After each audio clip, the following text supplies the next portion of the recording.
years of independent, listener-sponsored, free speech radio. Basically, the financial sector are the barbarians at the gate. And if you're going to attack an economy and do what barbarians do, which is grab the land and make the people pay rent, issue yourself monopolies, and make yourself the hereditary government, of course you want to call the defending population terrorists. And that's exactly, what's happened today. When America invades the country and calls the defenders who fight back terrorists, it's very much as if the British would have called the American revolutionaries terrorists. I'm Bonnie Faulkner. Today on Guns and Butter, Dr. Michael Hudson. Today's show, The Financial Barbarians at the Gate. Dr. Hudson is a financial economist and historian. He is president of the Institute for the Study of Long-Term Economic Trend, a Wall Street financial analyst, and distinguished research professor of economics at the University of Missouri, Kansas City. His 1972 book, Super Imperialism, The Economic Strategy of American Empire, is a critique of how the United States exploited foreign economies through the IMF and World Bank. He is also author of The Myth of Aid and Global Fracture, The New International Economic Order. Dr. Hudson has written several recent articles on the global financial crisis, including The Financial War Against Iceland, Being Defeated by Debt is as Deadly as Outright Military Warfare, Financial Crisis, Sustaining Unsustainability, $1 trillion more to sustain the economic crisis, G20 message to indebted countries, drop dead, Economic Meltdown, the dollar glut is what finances America's military buildup, the U.S. payments deficit stems from military spending, how the scam works, the free market at work financial style, the real AIG conspiracy, among many other articles. Dr. Michael Hudson, welcome. Thank you very much, Bonnie. You've just returned from Europe. What countries did you visit, and what was the reason for your trip? The Basque Country and Iceland. In the Basque Country, I was brought there by one of their labor unions to help draft a tax policy for them. And I met with most of the LAB union leaders. And when I was there, they called a general strike, not so much to protest, but for an education day on May 21st to go over about 20 of my columns to educate the union members in what kind of economic policy to push for. Then I went to Iceland, which is in a lot of problems because it's somewhat of a post-feudal economy where, like the Basque Country, it's very egalitarian for most people, very middle class, but a few feudal lords at the top. And the feudal lords had got together and formed banks, all of which had gone bankrupt by last fall and owed a huge amount of money. England, in order to protect its depositors, declared Iceland a terrorist country and grabbed all the deposits as if it were under attack. And that offended the Icelanders, and they're having an election coming up later this month to decide what to do. The population is divided over whether it's liable for the debts run up fraudulently by the crooks who ran the banks and who are now hiding out in England with their Russian counterparts. I'd never been to Iceland before. And what I realized is that it's really like a post-Soviet economy. There's a small group of kleptocrats at the top that are running the rest of the economy without the rest of the economy having much say, because the kleptocrats are really part of the government there.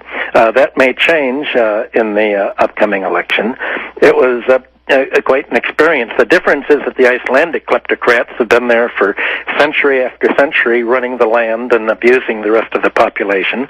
And it shows me how much similarity there is between the post-communist, post-Soviet economies and the post-feudal economy of Iceland. Now, you just mentioned that the British had accused Iceland of terrorism, and that reminds me of something that I read in one of your articles. They didn't really accuse them of terrorism. They put them on the terrorist list. Even the British are not so corrupt. Well, they are so corrupt, but almost not so corrupt as to really believe the Icelandics are terrorists. They merely wanted an excuse to grab their money. The English are in the role of pirates. Well, what I was about to say was, in one of your articles, you have a section on neoliberals playing the terrorist card, something like that, as part of their financial extraction. Could you elaborate on that? Yes, basically, the financial sector are the barbarians at the gate.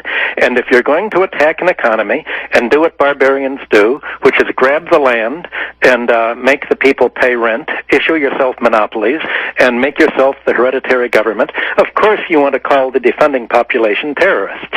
And that's exactly what's happened today. When America invades a country and calls the defenders who fight back terrorists, it's very much as if the British would have called the American revolutionaries terrorists.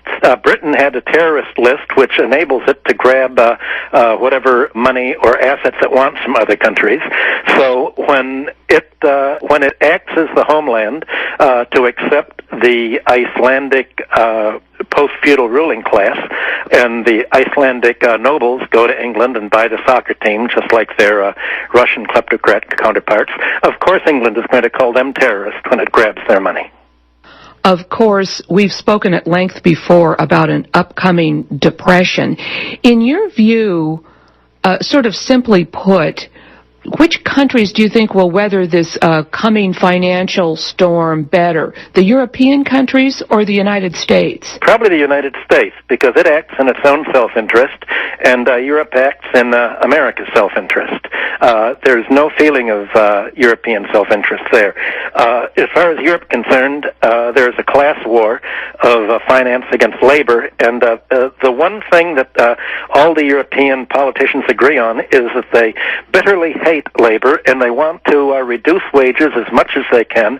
They're glad to see the recession because it's a golden opportunity to squeeze down labor's wages, and they are quite happy to see their domestic market shrivel up. America, I don't see doing that. Europe is self-destructive, and if anything, it has a death wish. Well, that's interesting that you say that because so many people point to their a social safety net. They say that it's much better than the United States. They're in better shape to weather this.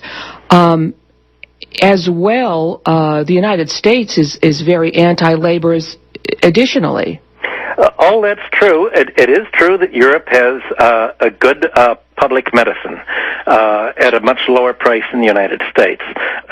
Unfortunately, it doesn't have many jobs for the labor force right now, and it's put much of its savings in the United States rather than developing the internal market. The European government, Europe is not a democracy.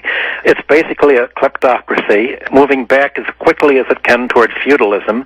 The European Central Bank is autonomous from any control by elected representatives, and it essentially has the policy of price stability, which it construes as lowering wages by as much as possible.